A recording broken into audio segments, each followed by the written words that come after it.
Los griegos primitivos adoraban elementos de la naturaleza, la tierra, la tempestad, etc. Luego fueron fetichistas, porque rendían culto a un tótem, es decir, un ídolo de madera, de piedra o una planta.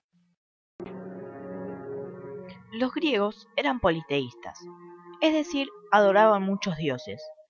Ellos creían que esos dioses vivían en el monte Olimpo, donde se reunían en asambleas y en fiestas encabezadas por el dios supremo, Zeus. Los dioses eran representados con rasgos humanos, luchaban por el poder, se enfurecían, eran vengativos, pero se diferenciaban de los humanos porque eran eternamente jóvenes y tenían poder. Eran inmortales. Algunas veces se enamoraban de los humanos y tenían hijos con ellos. Así nacían los héroes o semidioses, por ejemplo, Hércules. Para alabarlos, los griegos construían templos. Allí guardaban la imagen del dios al que estaba dedicado el edificio y las ofrendas que se le hacían. Cuando los griegos tenían que tomar una decisión importante, consultaban a los dioses en los oráculos. El oráculo más importante fue el de Apolo, en la ciudad de Delfos.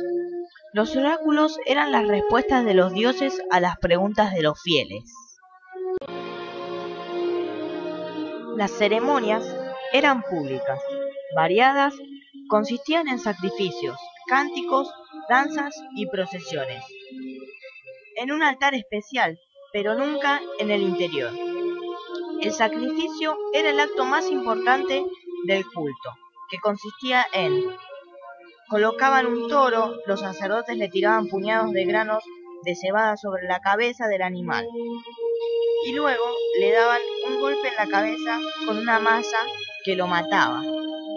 Descuartizaban y miraban las entrañas para saber si el dios estaba conforme con la ceremonia, mientras los presentes repetían oraciones. Por último, el sacerdote separaba algunos trozos que dedicaban al dios, mientras que el resto era colocado en el fuego, rociado con vino, y después todo lo que comían en un banquete. El sacrificio de 100 bueyes se llamaba hecatombe. El sacerdote era un funcionario dedicado al templo. No tenía autoridad religiosa sobre el pueblo.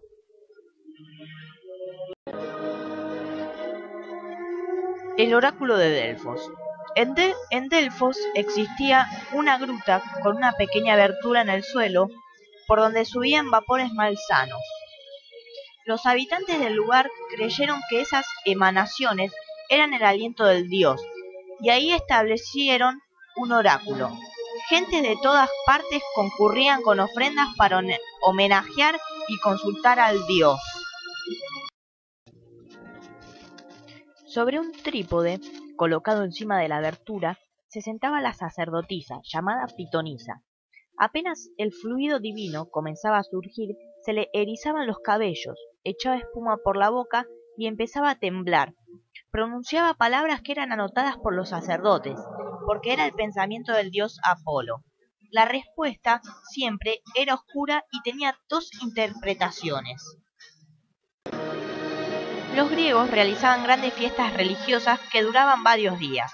Las más famosas eran las Panateneas, en honor a la diosa Atenea, se celebraban cada 5 años, las Dionisíacas, en honor a Dionisio, y las Eleusianas, en homenaje a Deméter, la diosa de la agricultura.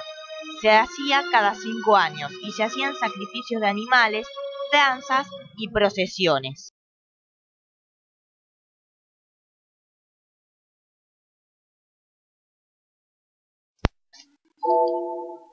Los magníficos templos adornaban las ciudades de la antigua Grecia. Fueron decorados y conservados con un gran valor artístico que recordaban la terrible lucha que había tenido Zeus con los monstruos. Había 4 tipos de templo. Uno de ellos era períptero. Tiene una serie de columnas que delimita en los 4 lados de toda la estructura. del templo. Generalmente es el de mayor tamaño y de este tipo suelen ser el 90% de los templos griegos. Anfiprostilo tiene 4 columnas en la fachada y 4 en la parte posterior del templo. El más característico es el templo de Atenea. Prostilo. En la fachada de entrada tiene 4 columnas delante del pórtico. In antis. Es el más sencillo. El templo consta de una naos o sella y un pronaos, generalmente con 2 columnas. Es de pequeño tamaño.